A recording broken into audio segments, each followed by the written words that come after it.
va a haber que readaptarse. Es que si te rajan de un trabajo, te tenés que reinventar. Exactamente. Bueno, vos tenés que hacer un poco la idea de lo mismo, que estar cómodo a veces en la vida es una trampa mortal.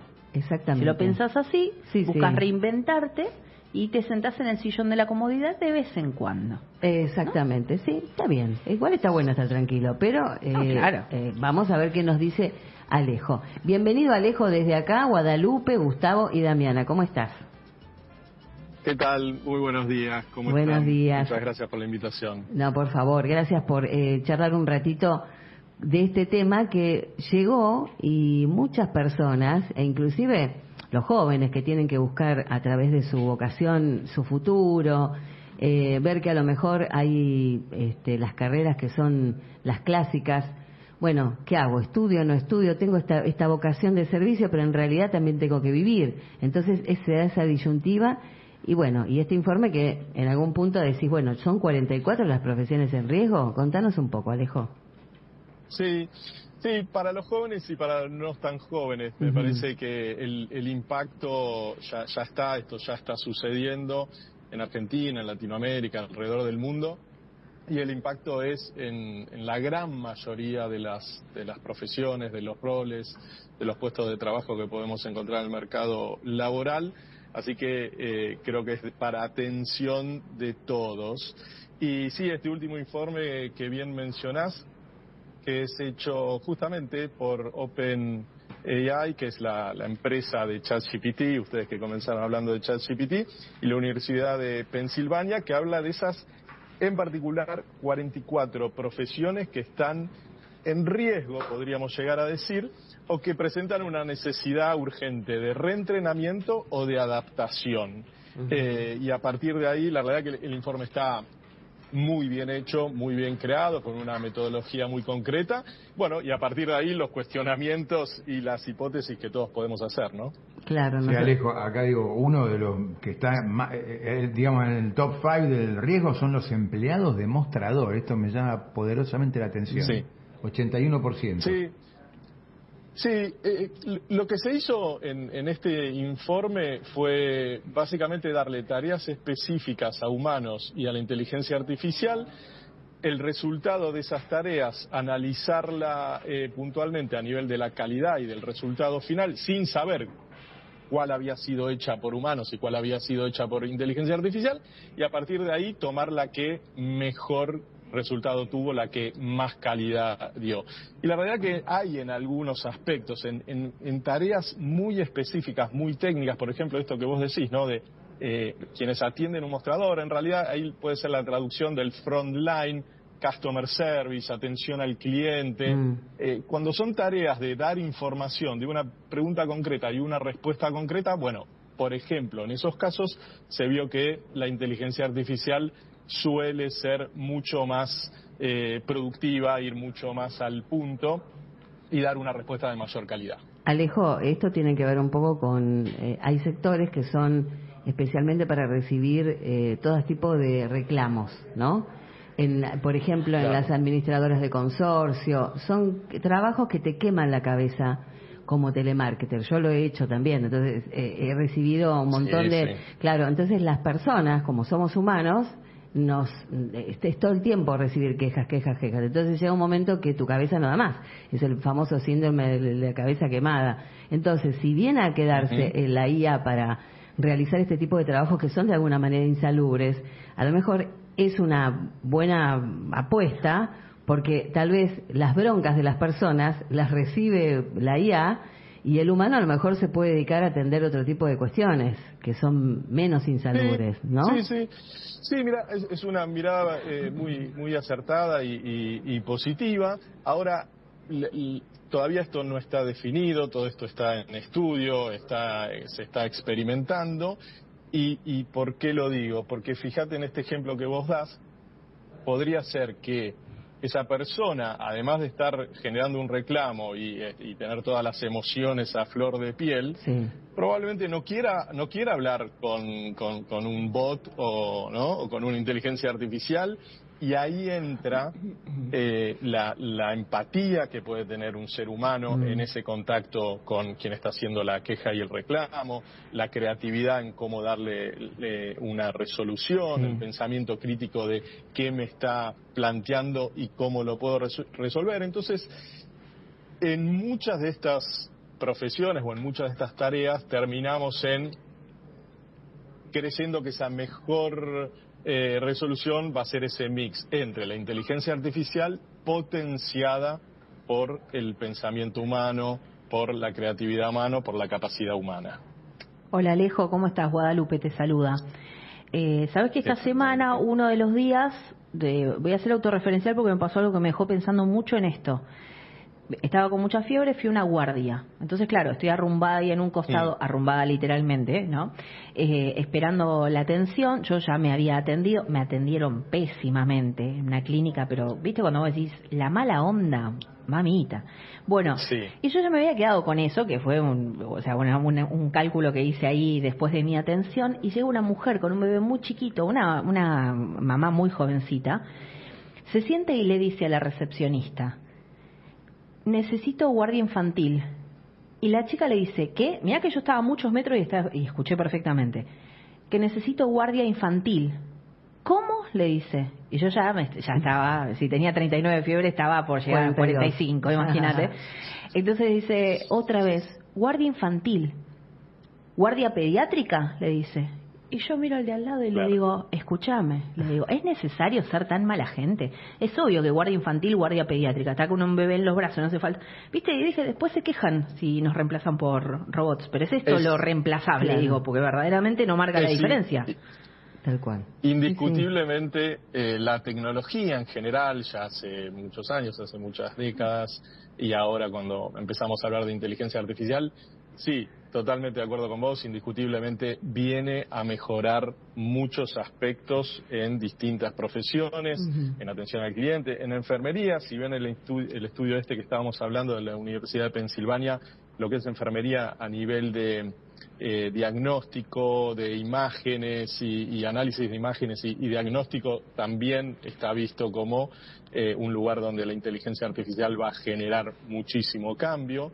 Pero sí, no sé si le pasan a ustedes, cuando yo chateo con ChatGPT, el ida y vuelta que hay, ¿no? Uno quisiera tenerlo con todos sus compañeros de trabajo, todos sus colaboradores, porque la respuesta constante de ChatGPT es de alguien que está de buen humor y de ganas de ayudarte permanentemente. Así que sí, en puntos como ese totalmente. Alejo, el ChatGPT que vos te bajás en el celular puede mantener con vos una conversación y una contención cuando vos ponele que tengas un ataque. Vos le vas contando algunos problemas. El chat recuerda quién sos, te trata con mucho amor, te dice tu nombre y te dice, recuerdo que vos tenías ese problema. Bueno, no te hagas problemas, esto y respira hondo y bla, bla, bla. Es como tener un asistente psicológico. Es como la cajera del supermercado de la década del 80, que iba todos los días la señora a comprar y mantenían, más allá del vínculo netamente laboral del cajero, se atrevía a dejarle un bomboncito de regalo por la atención. Digo, es como que sentís por momentos eso, más humanidad y cercanía. Es raro, es paradójico, ¿no? Es muy raro, pero eso es porque hay una falla también en los humanos, Y el maltrato que recibiste vos, Guada, es el maltrato que recibimos prácticamente todos cuando vamos a hacer un del otro trámite. lado, por eso me atrevo a decirlo, fui recepcionista muchos años en clínicas y lo primero que pensaba cuando atendía a la gente es, esta gente viene mal, la está pasando mal, está esperando un diagnóstico angustiante. Igual digo, pasa en el ámbito de la ciudad de Buenos Aires, porque por suerte muchas veces uno va al interior de la provincia o a otros lugares y todavía sigue estando esa gente que te atiende de manera mucho más cordial, y cuando además en un pueblo se conoce toda la gente, ¿no? Pero bueno, me llamó la atención, Alejo, el empleado de mostrador con un 81% está complicado, ¿no? Claro, que será un robot el que lo cubra. Sí. Y esto que decían acerca del trato del cliente, eso yo vengo de trabajar muchos años en recursos humanos y preparar los recursos humanos, los colaboradores de las organizaciones para afrontar el contacto con el cliente. Hoy la aceleración, el ritmo de vida y demás sí genera mucho conflicto en el contacto con el cliente.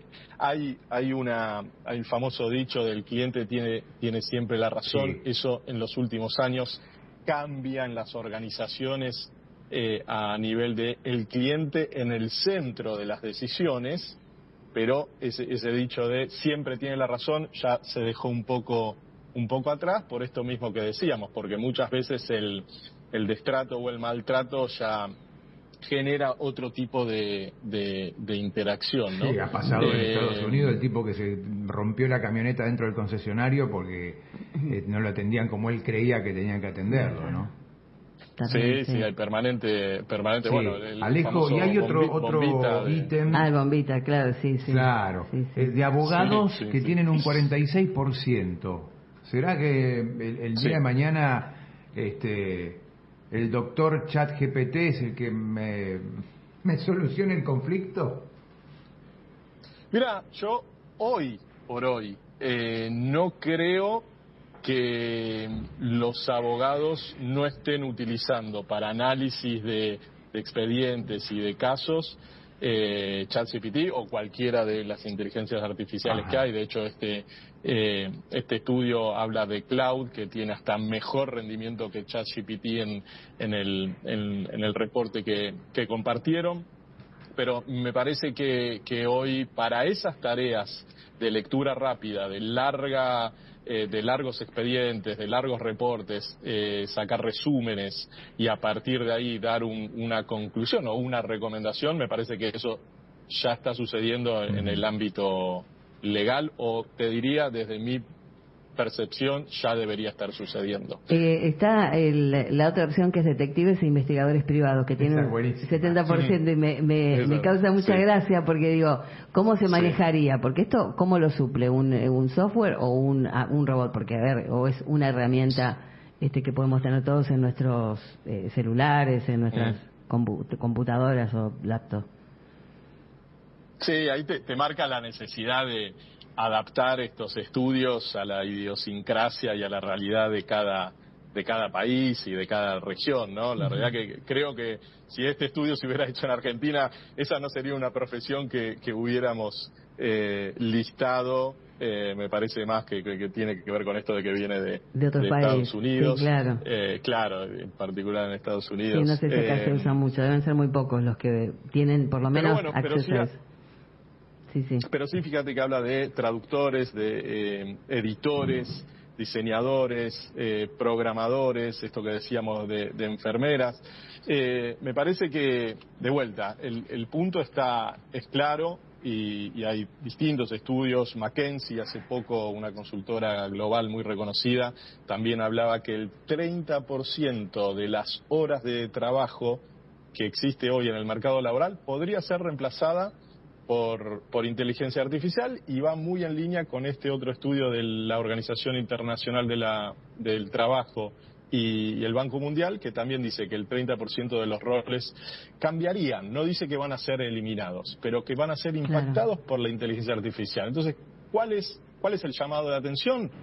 Bueno, es la adaptación de nosotros como individuos, como trabajadores, como colaboradores, la adaptación de entrenarte para hacer mejor tu trabajo en tu puesto laboral actual o en tu profesión actual, o reentrenarte en alguna otra tarea, en alguna otra profesión, en caso de que vos veas que tu propia profesión está en cierto riesgo. Ese llamado de atención es responsabilidad de cada uno de nosotros. Después podemos hablar de qué tienen que hacer las organizaciones, que quizás no están haciendo, qué tiene que hacer el Estado, qué tiene que hacer el sistema educativo, ¿no? Pero creo que la responsabilidad empieza por nosotros. Sí, además entender que muchas de todas estas profesiones, la IA viene como herramienta de apoyo, no suple del todo. Claro. Es un poco lo que hablábamos recién. A lo mejor cuando está el centro de recepción de los inbound, de los llamados de reclamos, bueno, tal vez te recibe un bot para que a vos te calmen esos 10 segundos que estás recontra caliente porque te cortaron el gas, ponele, ¿no? Entonces, en vez de recibirlo una persona humana, lo recibe un bot con todas las características humanas, y lo bajan de 2 niveles, y después vos cerrás con toda la humanidad posible, con la solución, ¿no? Recepcionás, pero ya es distinto, porque entonces el operador telefónico puede rendir mucho más, entonces no se quema, o sea, Totalmente. ¿no? Yo pienso, debe ser para buscándole la vuelta para este tipo de profesiones, además de otras, como es un poco esto, ¿no? Eso se llama humanizar la tecnología, claro. Humanizar la inteligencia artificial, que es lo mismo lo que vos estabas diciendo, es complementarla. Exacto. La herramienta está ahí, genera mejores resultados, más calidad, productividad, rapidez, pero después la tenés que complementar con el contacto humano. Claro, sí, me parece que eso es indudable, porque todos buscamos, inclusive cuando llamamos a un banco, que nos termine de cerrar la idea a una persona para estar más tranquilos de que nos entendieron, porque muchas veces los bots y demás, por más que esto después a futuro se vayan mejorando, son como palabras que se repiten y no te llegan a entender, entonces te volvés loco también, ¿eh? Y si Alejo no es Alejo y estamos hablando con el chat GPT. No. Bueno, en eso estaba pensando, estaba pensando, porque justamente el futuro de toda esta tecnología que es sumamente nuevo, esto empezó en la historia, ¿no? de la humanidad hace un segundo. El futuro es que no puedas distinguir, ya sea visualmente, de manera virtual, ¿no? Visualmente o por escrito, es decir, viendo con quién estás hablando o solamente chateando, que no puedas distinguir si estás hablando con una persona o una inteligencia artificial. Y eso te deja por lado todo este tema de humanizarla, porque vos ya estás creyendo que estás interactuando con un humano. Claro, bueno, este es todo un tema. Me parece que vamos a ir aprendiendo de a poco, porque por más que vino ya de golpe, esto tiene todo un proceso y no va a ser ahora ya. Entonces me parece que nos va a dar tiempo también a que nos vayamos acomodando, ¿viste? Porque nos vamos a acomodar, seguramente. Seguramente, sí. El desafío está planteado, ya está sucediendo, ya ese impacto ya comienza a verse. Argentina está un poquito detrás. Los últimos estudios también que hablan de Latinoamérica se lo ve a Chile, Uruguay, Brasil como un poco más adelantados en la incorporación de nuevas tecnologías en el mercado laboral. Hay mucha disparidad entre las pymes, lo que las pymes están haciendo, y empresas más grandes, multinacionales, a nivel de planificar cómo hacerlo, cuándo hacerlo y comunicarlo. Pero sí, el desafío está planteado y hay mucha responsabilidad de cada uno de nosotros. Perfecto. Alejo, muchas gracias por esta charla, Bueno, muchas gracias. Les digo que yo también este fin de semana me voy a Pergamino. Así que a pasear un poco por el... ¿A qué hora llevamos el helado? ¿A qué hora vamos? Cuando quieran, si hay helado, a la hora que sea. A la hora que sea. Alejo, para hacerte consultas, a lo mejor hay humanos, en este momento seguro que hay humanos escuchando, y a lo mejor tienen ganas de decir, bueno, Alejo, ¿dará algún curso de IA o nos puede asesorar dónde poder estudiar algo y ayornarnos o hacerte alguna consulta? Decinos. Sí, trabajamos en eso en Prosperity, pueden ir directamente a la página web, prosperity-model.com, y si no, en LinkedIn, Alejo Rodríguez, ahí me pueden encontrar, y estamos trabajando justamente en preparar a humanos para humanizar la nueva tecnología y la inteligencia artificial. Genial, Alejo, un abrazo, buen fin de semana entonces, Gracias, igualmente. Un abrazo, hasta luego. Alejo Rodríguez, experto en recursos humanos, CEO de esta consultora que se llama Prosperity, así que búscala en su web, y si no, encontralo a Alejo Rodríguez en LinkedIn, que es autor del libro Donde las personas prosperan, los negocios crecen.